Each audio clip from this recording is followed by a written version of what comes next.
밝혀내는 데 수사에 초점을 맞추고 있습니다.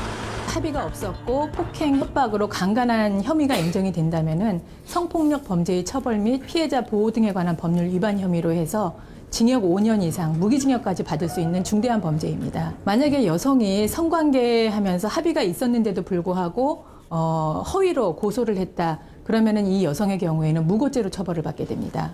하지만 결과에 상관없이 박시우 씨는 이미지에 큰 타격을 입을 것으로 박시우 예상됩니다. 씨가 지금까지 다양한 작품을 통해서 굉장히 젠틀하고 또 여성을 보호하는 그런 따뜻한 이미지로 비춰졌기 때문에 이번 사건을 통해서 그 이미지 타격 같은 부분은 불가피할 것으로 보입니다.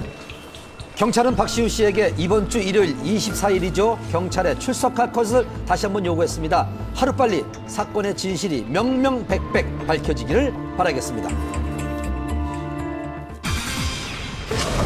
지난해 5월부터 이어져 온 고영욱 씨의 미성년자 강제 추행 및 간음 사건. 우리를 일으켜서 죄송하고요. 경찰 조사에 성실히 임하고 나오겠습니다.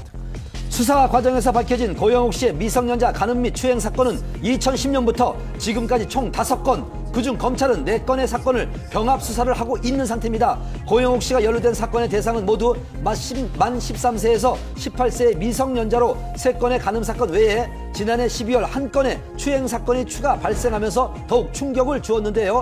이에 검찰은 고영욱 씨가 증거인멸과 도주의 가능성이 있다고 판단, 고영욱 씨는 현재 구속 기소되어 수사를 받고 있습니다. 그러던 지난 15일 고영욱 씨 사건의 첫 공판이 열렸는데요. 과연 법정에서는 어떤 이야기들이 오고 갔을까요? 팽팽했던 고영욱 씨 첫 공판 내용입니다. 차량 등에 유인을 당했고 그 과정에서 위력이라든지 아니면 회유라든지 이런 과정이 명백히 있었다고 증언을 하고 있는 상태입니다. 하지만 고영욱 씨 측의 또 하나 주장하는 바는 미성년자를 대상으로 했다는 점에서 도덕적인 비난은 감수할 수 있지만 법적으로는 위력이 없기 때문에 무죄라고 주장하고 있는 상태입니다. 성범죄 사건이 그렇듯 객관적인 증거가 없기 때문에 어느 쪽 주장이 맞는지 판단이 어려운 상황. 그렇다면 만약 고영욱 씨의 유죄가 확정될 경우 그는 어떠한 법적 처벌을 받을까요? 유죄로 인정이 된다면 그 아동 청소년 성보호에 관한 법률엔 그 간음일 경우에는 무기징역 또는 5년 이상의 유기징역형에, 그리고 추행일 경우에는 5년 이상의 유기징역형에 처하도록 법에 정해져 있습니다. 그렇다면 피해자와 합의를 했고 연예의 감정으로 만났기 때문에 무죄라고 하는 고영욱 씨 측 주장은 성립 가능한 것일까요? 만약에 이제 어느 최소한의 위기의 위력도 없고 서로 간에 자유로운 의사 합치가 있어서 성관계를 가졌다면은 현행 법체계상으로는 처벌하지 않습니다. 네. 고영욱 씨 측이 무죄를 주장하는 것은 현행 법상으로 만 13세부터 18세의 미성년자라 할지라도 합의하에 성관계를 맺었을 경우는 처벌의 대상이 되지 않기 때문인데요. 현재 고영욱 씨를 고소한 4건의 사건 중 2건이 피해자 자의에 의해 합의서를 제출한 상태고 고소까지 취하했지만 고영욱 씨가 자신이 연예인이라는 것을 이용해 성관계를 유도했다는 위력이 조금이라도 입증된다면 무거운 형량을 피할 수 없는 상태라고 합니다. 그렇다면 고영욱 씨의 사건 앞으로 어떻게 진행될까요?